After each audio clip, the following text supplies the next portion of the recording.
मिर्जापुर गांव में सुधीर अपने बेटे मयंक और पत्नी रुमला के साथ रहता था। सुधीर बहुत गरीब था। वो गांव में पानीपुरी का ठेला लगाया करता था, जिससे उसकी रोजी रोटी चलती थी। मयंक 19 साल का था, लेकिन तब भी उसका बचपना नहीं जाता था। वो अपने दोस्तों के साथ सारा दिन गांव में घूमता फिरता रहता और उसका बूढ़ा पिता पानीपुरी का ठेला लगाकर घर चलाता। गर्मियों का महीना था। गांव के पेड़ पर अमियां लगी थीं और मयंक गांव के लड़कों के साथ उन्हें तोड़ने के लिए पेड़ पर चढ़ा। उसने थोड़े से आम तोड़े ही थे कि तभी उसका बैलेंस बिगड़ा और वो नीचे गिर गया। नीचे एक पत्थर था, जिस पर गिरते ही उसकी एक आंख में गहरी चोट लग गई। अरे ये क्या, इसकी आंख से तो खून बह रहा है। जल्दी चलो यहाँ से, नहीं तो इसका इल्जाम हमारे ऊपर ही आएगा। उसके साथ के लड़के वहां से भाग गए। फिर किसी ने ठेले पर काम कर रहे सुधीर को खबर दी।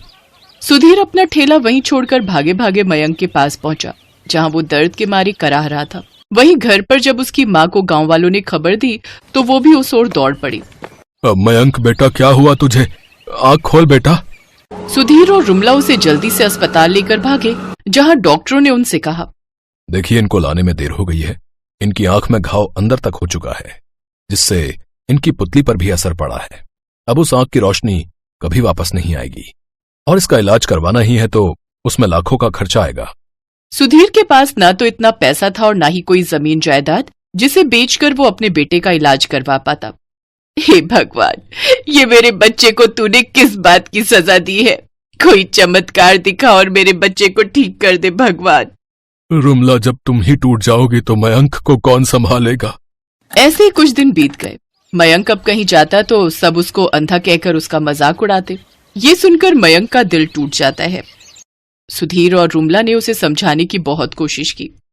अब वो घर पर ही रहता। इधर समय के साथ सुधीर और बूढ़ा होता गया। उसकी तबीयत अब ठीक नहीं रहती। अब वो ज्यादा देर तक ठेले पर नहीं बैठ पाता था। ऐसे ही एक रोज वो तपती गर्मी से राहत पाने के लिए पेड़ की छांव में बैठ गया।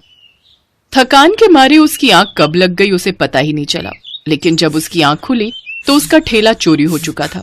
सुधीर की कमाई का एक जरिया था, अब वो भी नहीं रहा और इसी चिंता में अब वो बीमार रहने लगा और फिर उसने बिस्तर पकड़ लिया। इधर मयंक भी अपने बाबा की हालत देख चिंता में रहने लगा। एक रोज, माँ बाबा अब कितने परेशान रहने लगे हैं मुझसे उनकी ये हालत अब देखी नहीं जाती। माँ, तू ठीक कहता है बेटा, उनकी ऐसी हालत तो मुझसे भी नहीं देखी जाती। राशन पानी सब खत्म हो रहा है। घर में ना जाने आगे का गुजारा कैसे चलेगा। माँ, मैं बाबा की मदद करना चाहता हूँ। अब मैं इस घर की जिम्मेदारी संभालना चाहता हूँ। लेकिन बेटा, तुम ऐसी हालत में ये सब कैसे कर पाओगे? माँ, अब तुम भी मेरी इस कमी को मेरी कमजोरी मान रही हो। मैंने ऐसे कई लोगों को देखा है जो अपाहिज होते हैं, लेकिन फिर भी अपनी मेहनत से रोजी रोटी कमाते हैं। और मैंने बाबा को पानीपुरी बनाते हुए देखा है, तो मैं अच्छे से जानता हूँ कि वो कैसे बनती है। और थोड़ी बहुत मदद की जरूरत होगी तो आप कर देना।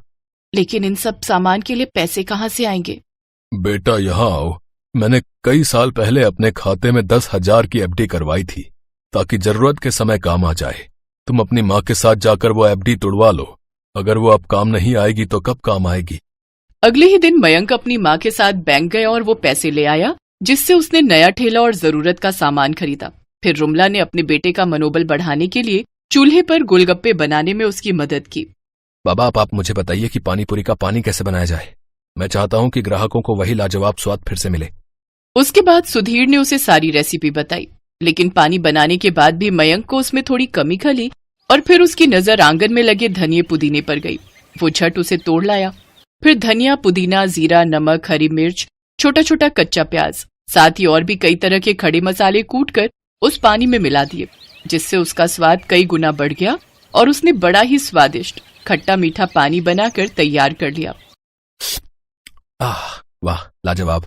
मयंक ठेले पर रखकर सारा सामान बेचने निकल गया। अरे वो देखो, सुधीर का अंधा बेटा निकला है पानीपुरी बेचने। अरे ये कितने भी कोशिश कर ले, लेकिन जो स्वाद सुधीर की पानीपुरी में था ना, वो इसकी में कहाँ होगा। चलो फिर भी खाकर देखते हैं, बड़े दिनों बाद तो गांव में पानीपुरी देखने को मिल रही है।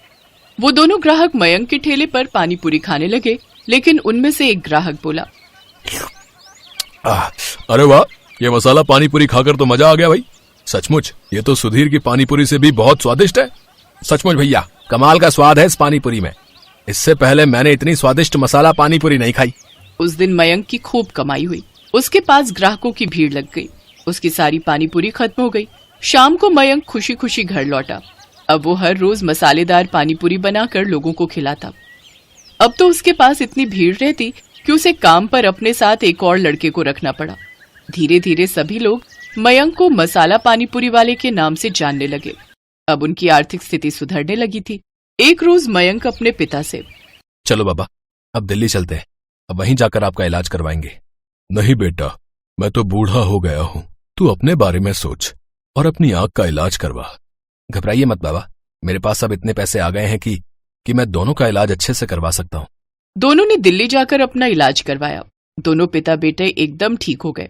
फिर दोनों वापस आकर मसाला पानी पूरी का काम मिलकर करने लगे, जिससे उनकी आमदनी और भी बढ़ गई। अब उनके ऊपर से दुखों के बादल छट गए और वो सब खुशी खुशी एक साथ रहने लगे। अरे वो देखो, मानव भैया आ गए। मानव भैया? ये तो वही है ना जो बड़ा आदमी बनने शहर गए थे कई साल पहले।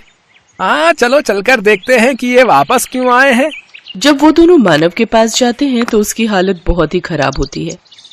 अरे मानव भाई, तुम तो शहर बड़े आदमी बनने गए थे ना, फिर आपका ये हाल? अभी ये सब वक्त नहीं है भाई कुछ भी बताने का। हम शहर से 300 किलोमीटर पैदल चलकर आए हैं और हम सब कई दिनों से भूखे हैं। अगर हो सके तो हमें राशन पानी कुछ दिन के लिए उधार दे दो भैया। तुम अपने घर जाओ और आराम करो मानव भाई। और रही खाने की बात, तो मैं गांव के मुखिया को बोल देता हूँ, वो कुछ दिनों का राशन पानी तुम्हारे घर भिजवा देंगे। आपका बहुत बहुत शुक्रिया किशोर भाई।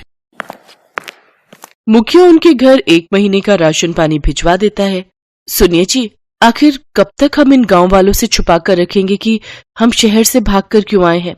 तो हम इन गांव वालों से क्या कहते कि शहर में रहकर हम पर इतना कर्जा हो गया और वो चुका न पाने की वजह से हम गांव वापस आए हैं। फिर तो ये हमें जो राशन पानी मिला है वो भी नहीं मिलता। ये तो आप ठीक कह रहे हैं जी। देखो रमा, जो किस्मत में लिखा है उसे कोई नहीं टाल सकता। चलो आप सो जाओ, रात बहुत हो गई है। मैं कल ही मुखिया से मिलकर काम की कोई बात करता हूँ। अगले दिन मानव मुखिया से मिलता है और अपने बेरोजगार होने की समस्या बताता है। देखो मानव, तुम इस गांव के बेटे हो और अब तुम इसी गांव में रहकर अपना कोई काम शुरू करो। आपने बिल्कुल सही कहा मुखिया जी। वैसे मैं शहर में सारा दिन ऑटो रिक्शा चलाता था और शाम को रमा और मैं पानी पूरी का ठेला लगाते थे। तो मैं सोच रहा हूँ कि क्यों ना मैं इस गांव में भी पानी पूरी बनाकर बेचूं। हाँ हाँ, ये तो बहुत ही अच्छा ख्याल है। वैसे भी अपने गांव में एक भी पानी पूरी वाला नहीं है। अपना खेत गिरवी रखकर मानव और रमा ने पानी पूरी का ठेला खोल लिया। वो ठेला लगाकर बैठे थे, तभी वहाँ उसका बचपन का दोस्त विनोद आ गया, जो कि एक गांव से दूसरे गांव तक ऑटो चलाता था। अरे वाह, आज मेरा दोस्त नए काम की शुरुआत कर रहा है, लेकिन तेरे चेहरे पर इतनी उदासी क्यों है?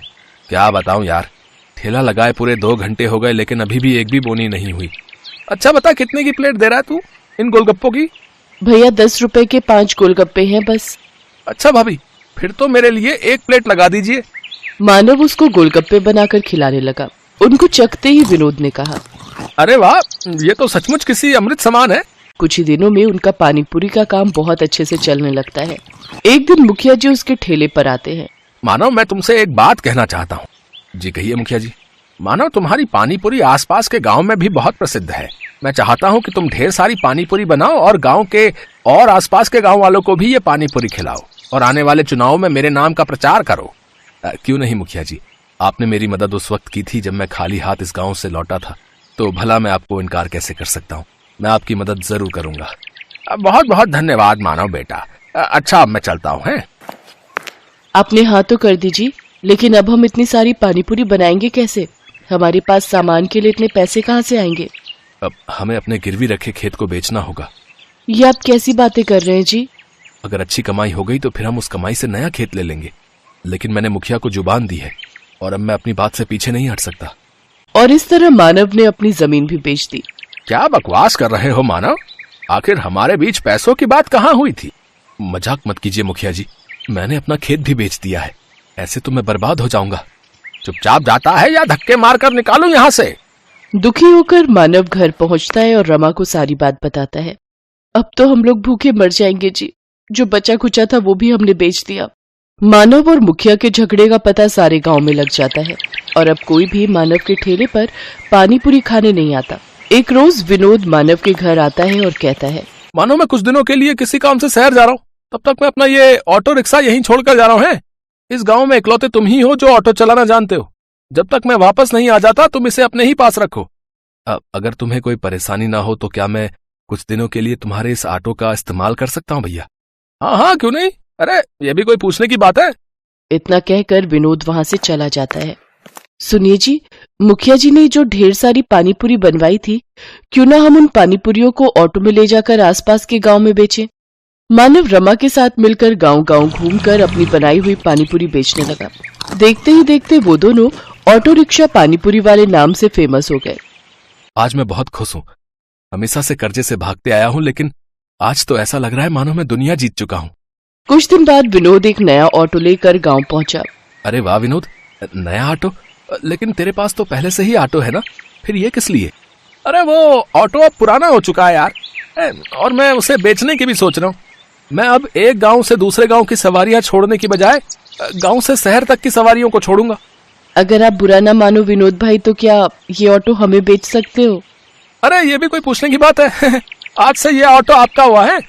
तेरी बड़ी मेहरबानी मेरे दोस्त। ये ले, ये तेरे ऑटो रिक्शा के पैसे पकड़। रमा और मानव तो ऑटो पाकर बहुत खुश थे। अब वो दोनों सारा दिन एक गांव से दूसरे गांव घूम घूम कर पानीपुरी बेचा करते थे और लोग बड़ी आस लगाकर उनकी पानीपुरी के इंतजार में बैठा करते थे। उनका व्यापार अब बहुत अच्छा चलने लगा और उन्हें अच्छी आमदनी होने लगी।